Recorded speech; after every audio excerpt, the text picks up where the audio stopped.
Shanghai cooperation organisation এসসিওর শীর্ষ সম্মেলন উপলক্ষে চীন সফরে রয়েছেন রাশিয়ার প্রেসিডেন্ট ভ্লাদিমির পুতিন এবং ভারতের প্রধানমন্ত্রী নরেন্দ্র মোদি। সম্মেলনের প্রথম দিনের অধিবেশন শেষে দুই নেতা দ্বিপাক্ষিক বৈঠকে যোগ দিতে একই গাড়িতে চড়ে ভেন্যুতে গেছেন।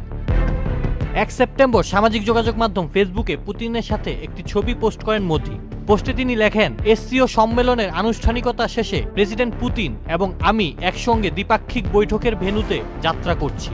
তার সঙ্গে কথোপকথন সবসময়ই অর্থপূর্ণ। সম্প্রতি মার্কিন প্রেসিডেন্ট ডোনাল্ড ট্রাম্প ভারতীয় পণ্যের ওপর 50% শুল্ক আরোপ করেছেন। এর ফলে দিল্লি ও ওয়াশিংটনের মধ্যে সম্পর্কে টানাপোড়েন চলছে।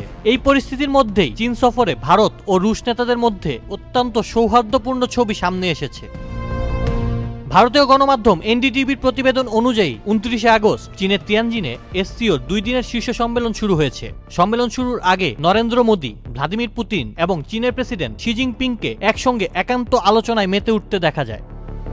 তাদের তিনজনেরই হাস্যোজ্জ্বল ছবি সামাজিক যোগাযোগ মাধ্যমে পোস্ট করেছেন ভারতের প্রধানমন্ত্রী নরেন্দ্র মোদি। মোদি পুতিনের সঙ্গে ছবি শেয়ার করে লেখেন, তিয়ানজিনে অসাধারণ কথোপকথন।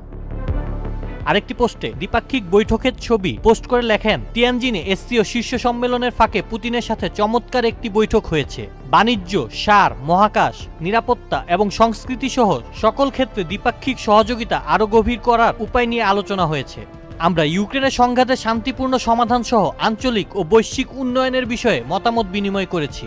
আমাদের কৌশলগত সম্পর্ক আঞ্চলিক ও বৈশ্বিক স্থিতিশীলতারও একটি গুরুত্বপূর্ণ স্তম্ভ।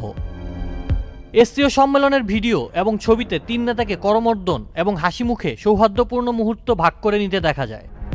আউসাফুল ইসলাম আকিব, চ্যানেল আই।